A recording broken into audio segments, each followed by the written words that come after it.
नमस्कार दोस्तों, इलेक्शंस खत्म हो चुकी हैं। कल इलेक्शन रिजल्ट आने वाला है। कौन कितनी सीटें जीतेगा ये कोई नहीं जानता। मार्च 2024 में न्यूज 18 के ओपिनियन पोल ने बीजेपी लेड एनडीए को 411 सीट्स दी थी। उसी समय इंडिया टीवी के सीएनएक्स ओपिनियन पोल ने इन्हें 399 सीटें दी थी। अभी भी कुछ एग्जिट पोल्स ऐसे हैं जो कहते हैं कि 400 पार होगा। प्रधानमंत्री मोदी ने अपनी इलेक्शन कैंपेन की शुरुआत भी इसी 400 पार के नारे से करी थी। लेकिन क्या है इस 400 पार का मतलब? ज्योति मिर्धा, अनंत कुमार हेगड़े, अरुण गोयल और लल्लू सिंह जैसे कई बीजेपी नेताओं के ऐसे बयान सुनने को मिले जिससे ये अंदेशा होने लगा कि बीजेपी पूरे संविधान को ही बदलना चाहती है। ये हमारे कॉन्स्टिट्यूशन को बदलना चाहते हैं। संविधान के अंदर हमें कोई बदलाव करना होता है तो आप में से कई लोग जानते हैं कि उसके लिए दोनों जो हमारे सदन है, लोकसभा और राज्यसभा, दोनों की उसके अंदर अमल चाहिए। बाद में बीजेपी ने इन बयानों से अपना मुंह मोड़ लिया। कई सारे नेताओं ने खुद ही क्लैरिफिकेशन दी, लेकिन ये सब चुनाव प्रचार शुरू होने के बाद हुआ। हमारा प्यारा देश, दुनिया की सबसे बड़ी डेमोक्रेसी एक डिक्टेटरशिप ना बन जाए, इसकी चिंता मुझे काफी टाइम से सता रही थी। लेकिन मैंने सोचा कि एक इंसान के बोलने से क्या ही फर्क पड़ेगा। हाँ, मेरे 10-12 मिलियन सब्सक्राइबर हैं यूट्यूब पर, 4-5 मिलियन व्यूज आ जाते हैं, लेकिन आखिर में मैं हूं तो एक यूट्यूबर ही ना। अगर ज्यादा पॉलिटिक्स पे बोलूंगा, ऐसी चीजों पर वीडियो बनाऊंगा तो बहुत सारी गालियां सुनने को मिलेंगी। लोग मेरे खिलाफ वीडियो बनाएंगे, डेथ थ्रेट्स मिलेंगे। मैंने सोचा छोड़ो ये सब, मुझे एजुकेशनल वीडियोस बनाने पसंद है, वही बनाता हूँ, वही बनाने में मजा आता है और क्या इन चीजों में पढ़ना। लेकिन फिर फरवरी के महीने में दोस्तों कुछ ऐसा हुआ जिसके बाद मुझसे रुका नहीं गया। Chandigarh election fraud. देश के इतिहास में पहली बार एक प्रिजाइडिंग ऑफिसर वोटर फ्रॉड करते हुए पकड़ा गया। सीसीटीवी फुटेज पर यह सब कैप्चर हुआ। सुप्रीम कोर्ट ने खुद कहा कि यहां पर मर्डर ऑफ डेमोक्रेसी हुआ है। ये एक घटना मेरे लिए ट्रिगर पॉइंट थी। ऐसा नहीं था कि इससे पहले कुछ और नहीं हुआ था, बहुत सारी चीजें हो रही थी साथ साथ। मीडिया का खरीदा जाना, चुनी गई सरकारों को गिराया जाना, एमएलएस की हॉर्स ट्रेडिंग। लेकिन इसे एक घटना के बाद मुझे सही में लगा कि अब बस बहुत हो गया, अब तो बोलना पड़ेगा। इसलिए मैंने वो पहला डिक्टेटरशिप वाला वीडियो बनाया, इस इंडिया बिकमिंग अ डिक्टेटरशिप। मैंने ये नहीं सोचा कि इस एक वीडियो से कुछ फर्क पड़ेगा या नहीं पड़ेगा। मुझे बस ये लगा कि मेरे दिल में जो बात है वो सच्चे दिल से लोगों तक पहुंचानी है। जब ये वीडियो रिलीज हुआ तो मैं हैरान था देखकर कि 25 मिलियन व्यूज, उस समय शायद 20 मिलियन थे। ये बात साफ थी कि आप लोगों के अंदर भी वही फीलिंग थी जो मेरे अंदर थी। आप लोगों के दिल में भी वही चिंता आप लोगों को सता रही थी जो मेरे दिल में मुझे सता रही थी। यही कारण है कि इतने सारे लोगों ने इस वीडियो से रेजोनेट किया और इसे शेयर किया। लेकिन पता है क्या, इस वीडियो के बाद भी मेरा कोई इरादा नहीं था और ऐसे वीडियोस बनाने का।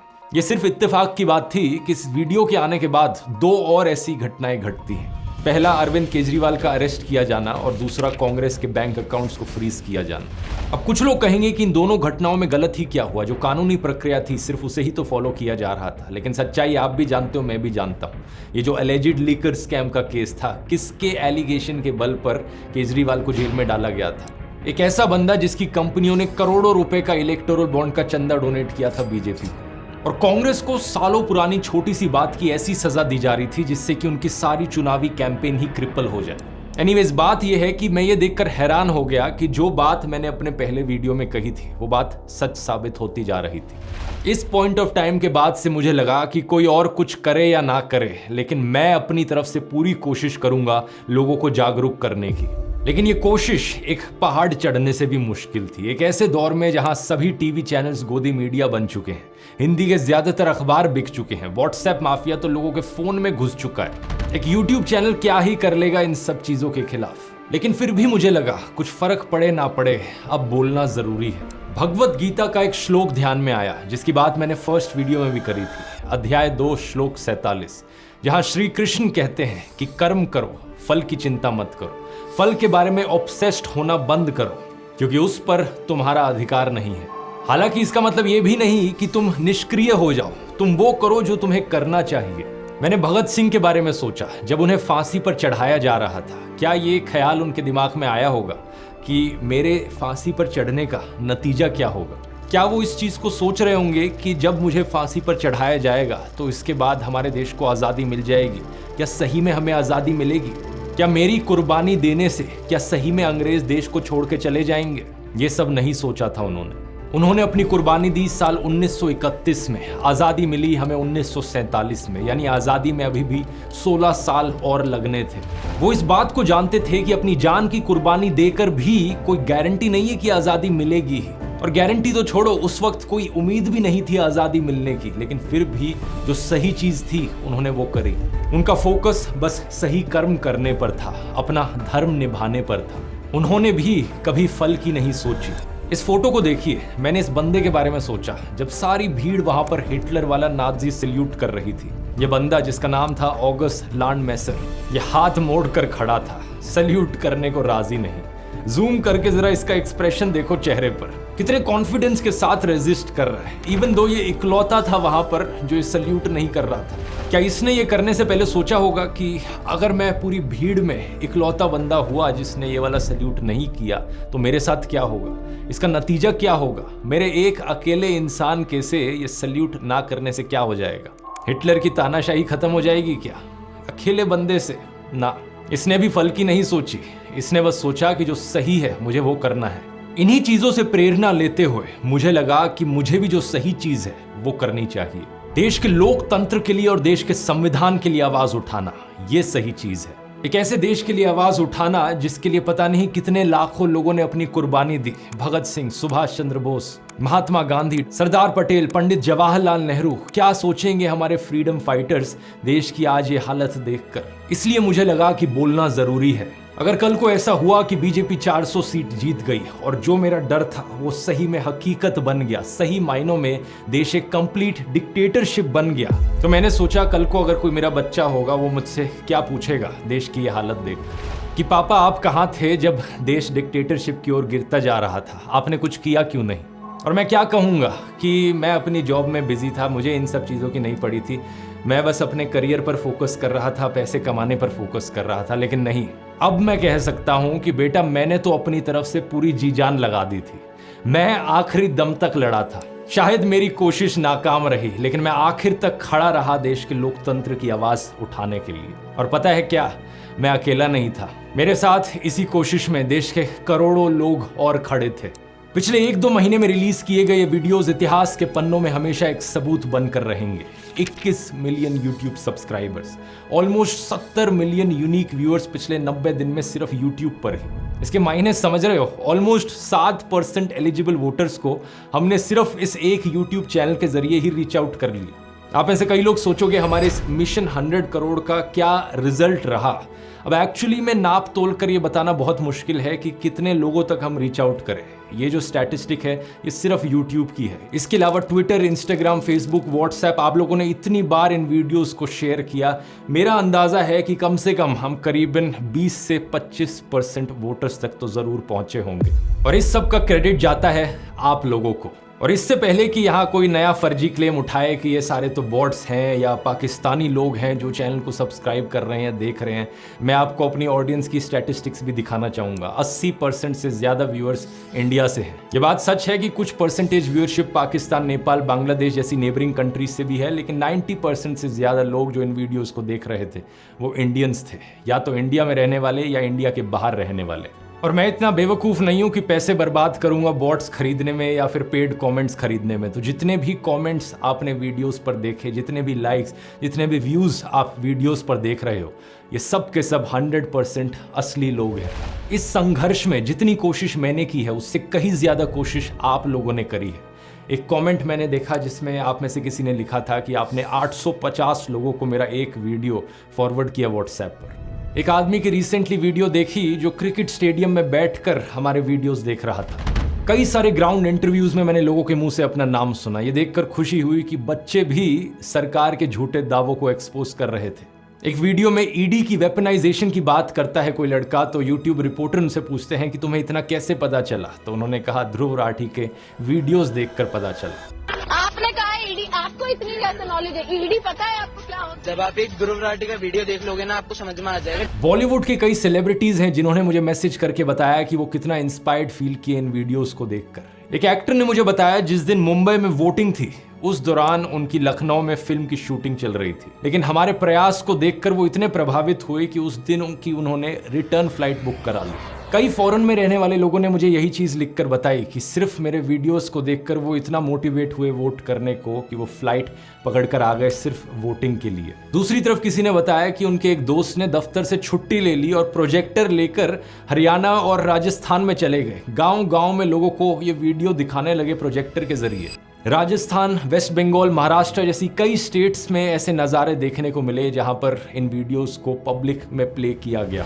भारत और दुनिया भर के कई अखबारों में हमारे इस संघर्ष की चर्चा छपी। France 24, the Economist, Al Jazeera, Time magazine, the Telegraph, the Print, Economic Times. दुनिया में अगर डंका किसी का बज रहा था तो वो हमारा बज रहा था दोस्तों। ये सब देखकर इनका गोदी मीडिया, इनके गोदी यूट्यूबर्स और IT सेल, पूरा गोदी सिस्टम बुरी तरीके से बौखला गया। जो हमले मेरे ऊपर इन्होंने किए, जो बदनामी करने की कोशिश करी इन्होंने मेरी, वो भी नेक्स्ट लेवल की थी। किसी ने मुझे कुत्ता कहा, किसी ने कॉकरोच कहा, तो किसी ने बुली कहा, किसी ने एंटी नेशनल कहा, किसी ने कहा चाइनीज फंडेड है, तो किसी ने कहा ये तो पाकिस्तानी है।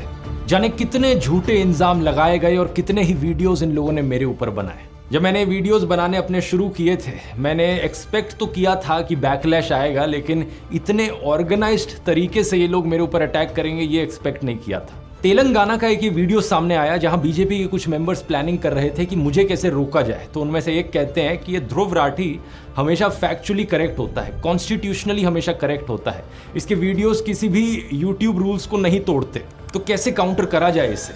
ఇప్పుడు యూట్యూబ్ లో ఒక ధ్రువరాటి అనే వాడు ఇష్టం వచ్చినట్టు వాడుతున్నాడు, వాడు చరిత్రను ఇంకా మార్చేస్తున్నాడు, చాలా మంది లాక్ వ్యూస్ వస్తున్నాయి, దాని గురించి మీరు వాడు యూట్యూబ్ కి కంప్లైంట్స్ ఉంటాడు, వాడు యూట్యూబ్ రెగ్యులేషన్స్ కి కరెక్ట్ ఉంటాడు, అన్లెస్ అండ్ అంటిల్ వాడు అక్కడ ఏదైనా చేర్చాడు చేస్తేనే మనం గెలుకోవచ్చు। వాడు మాట్లాడేది కూడా రాజ్యాంగబద్ధంగా మాట్లాడతాడు। वाह क्या बात कही है। देखो देखो दोस्तों, इससे पता चलता है कि कैसे आपके हेटर्स भी सीक्रेट एडमायरर्स हो सकते हैं। अगर मैंने कभी कुछ गलत किया ही नहीं तो कैसे मुझे काउंटर किया जाए।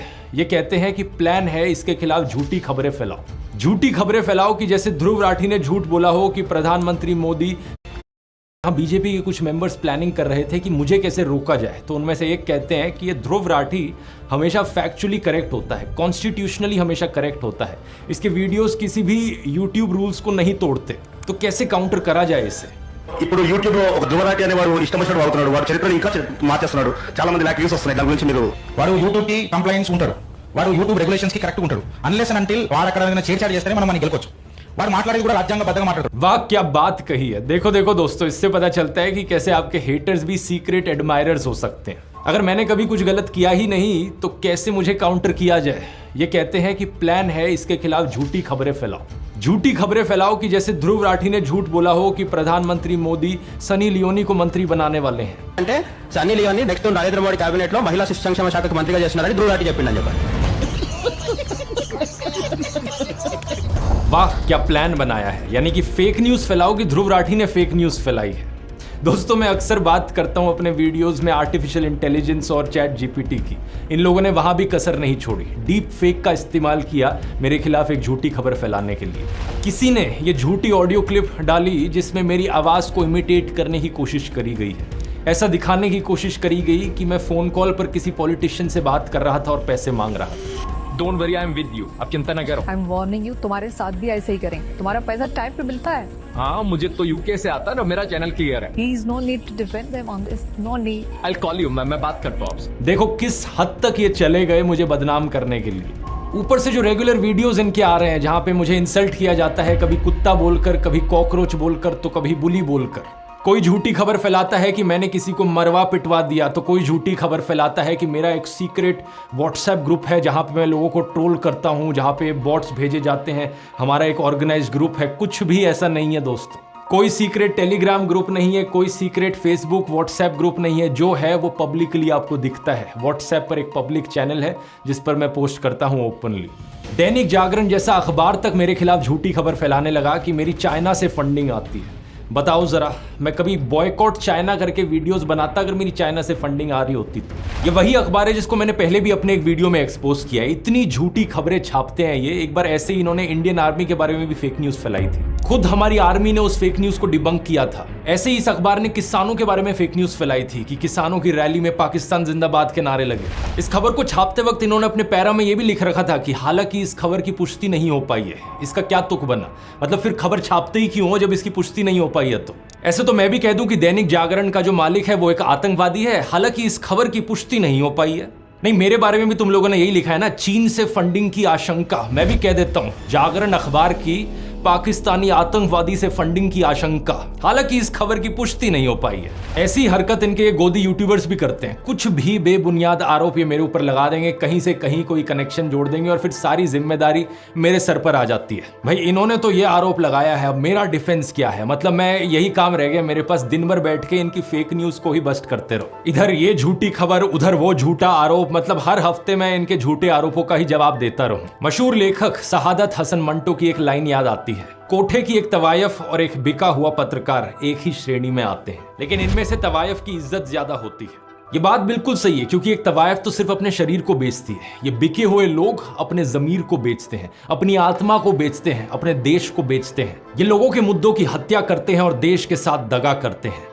ऐसा नहीं है कि ये सब देखकर मुझे कुछ हर्ट फील होता हो, क्योंकि अब इन सब चीजों की आदत हो गई है, लेकिन दुख जरूर होता है। दुख होता है कि ये कैसा कल्चर बना दिया है इन्होंने देश में। कहां तो हमारे उपनिषदों में लिखा है कि विचारों को हर दिशा से आने दो, और आज 2024 में ये ऐसे बिहेव करते हैं कि अगर आपका पॉलिटिकल ओपिनियन इनसे अलग हो जाए तो आप इनके लिए जानी दुश्मन की तरह बन जाते हो।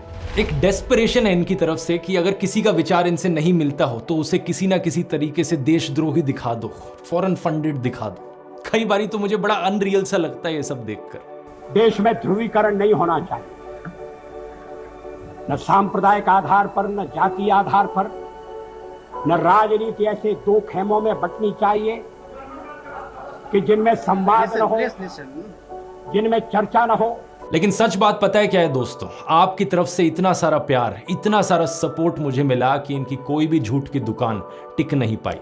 हर रोज के मुझे हजारों मैसेजेस मिले, ईमेल्स मिली, किसी ने आप में से मेरी पेंटिंग बना दी, किसी ने कोई गाना ही बना डाला।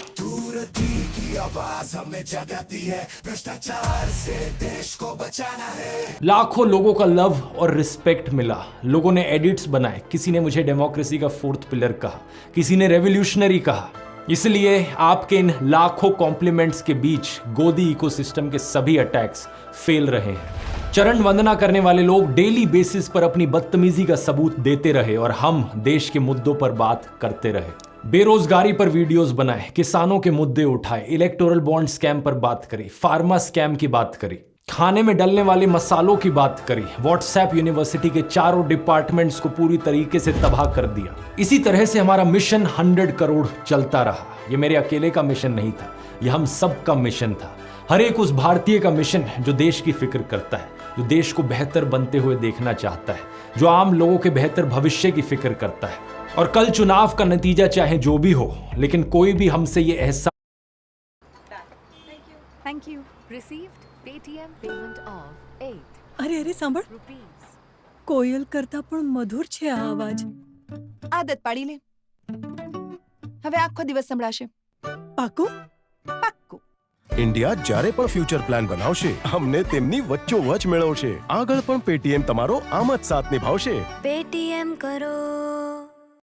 एहसास नहीं छीन सकता। इस एहसास को इस वीडियो में सहेजने की मुझे जरूरत महसूस हुई। लगा कि इसे डॉक्यूमेंट किया जाना चाहिए, ताकि जब भी दुनिया में किसी देश में लोकतंत्र कमजोर हो रहा हो और देश के लोगों को जब भी हिम्मत चाहिए हो, तो हमारी ये दास्ता उनके लिए एक प्रेरणा बन सके। और वैसे दूसरों के लिए ही क्यों, ये दास्ता हमारे लिए भी तो एक प्रेरणा है। ये संघर्ष हमारा खत्म नहीं हुआ है। क्या पता कल के चुनाव के नतीजों में बीजेपी वाकई 350-400 सीट जीत जाए और प्रधानमंत्री देश को तानाशाही की दिशा में ही आगे बढ़ाते रहे। तब क्या करेंगे? प्रेरणा लेंगे अभी तक के इस सफर से, इस वीडियो से, और कोशिश को जारी रखेंगे। और अगर कल इंडिया अलायंस की भी जीत हुई तब भी ये सिलसिला थमेगा नहीं, क्योंकि इतना तो है कि देश में ध्रुवीकरण कम होगा, तानाशाही के काले बादल छट जाएंगे, लेकिन ऐसा नहीं कि अचानक से सब कुछ सही हो जाएगा। किसी ने एक बार कमेंट्स में पूछा था कि अगर कल को इंडिया अलायंस की सरकार बनती है तो क्या मैं तब भी आवाज उठाऊंगा? ऑब्वियसली उठाऊंगा, इस बात में कोई शक की गुंजाइश नहीं है। जब तक देश स्वर्ग नहीं बन जाता तब तक सुधार का स्कोप हमेशा है, तब तक आवाज उठानी बनती है, और जब सब ठीक भी हो जाए तब भी नजर बनाए रखनी पड़ती है। यही लोकतंत्र है। और वैसे अभी तो बहुत बहुत बहुत कुछ सुधारना बचा है। कहाँ हम सपने देखते हैं देश को एक डेवलप्ड कंट्री बनाने की, लेकिन पिछले 10 सालों में हालत ये हो गई कि कुछ लोग पाकिस्तान से कंपैरिजन करने लगे। राजनीति में ईमानदार और शरीफ नेताओं की कमी है, एग्रीकल्चर में प्रॉब्लम्स हैं, बेरोजगारी का इशू है, पोल्यूशन एक मेजर समस्या है। सभी प्रॉब्लम्स को हाईलाइट करते रहना होगा, जो भी सरकार हो उनसे जवाब मांगते रहना होगा। मैं एक ऐसा देश देखना चाहता हूं, एक ऐसी दुनिया देखना चाहता हूं जहां पर हर इंसान साफ हवा में सांस ले, साफ पानी पिए, हर इंसान को ऊपर उठने का मौका मिले, कोई भेदभाव ना हो, कोई अन्याय ना हो, किसी की आवाज को नीचे दबाया ना जाए। एक ऐसी दुनिया जो हर इंसान, हर पशु पक्षी के लिए जीने लायक हो। क्या धरती पर एक स्वर्ग बनाना मुमकिन है? मुझे नहीं पता, मैं बस सही कर्म करने पर ध्यान दूंगा, फल पर ऑब्सेस्ड नहीं होऊंगा। ये दौर देश की लड़कियों और औरतों के लिए भी बहुत प्रेरणादायक रहा है। जानते हैं क्यों? क्योंकि देश को बचाने के इस संघर्ष में कितनी सारी वुमेन जर्नलिस्ट ने जमकर भाग लिया।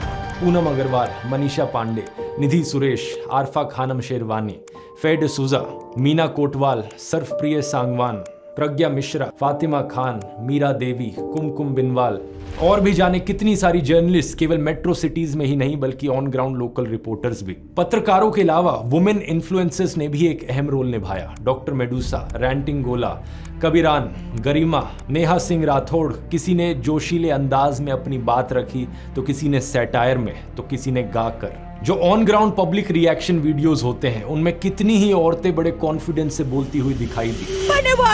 पापा हमें नौकरी क्यों नहीं देते? अपने मंगलसूत्र की रक्षा कर सकते हैं, मोदी जी के इंटरफेरेंस की कोई जरूरत नहीं है। जानते हैं इसका इम्प्लीकेशन क्या है? जब कोई महिला इस तरह से देश की जिम्मेदारी अपने सर पर उठा लेती है, उसके पर्सनल राइट्स ऑटोमेटिकली उसे मिल जाते हैं। वो किसी से फ्रीडम मांगती नहीं है बल्कि संविधान द्वारा दी गई फ्रीडम को खुद से रिक्लेम कर लेती है। जय भीम फिल्म का ये जो आखिरी सीन है, इसी तरीके से देश की हर एक लड़की और औरत को अखबार उठा लेना चाहिए। बहुत हो चुका ये हनी सिंह टाइप के गानों से इन्फ्लुएंस होकर खुद को एक ऑब्जेक्ट की तरह देखना, एक ऐसे इंसान की तरह देखना जो केवल सजना संवरना जानता हो। बहुत हो चुका ये शॉपिंग लवर वाला जो लेबल है। कोई गर्व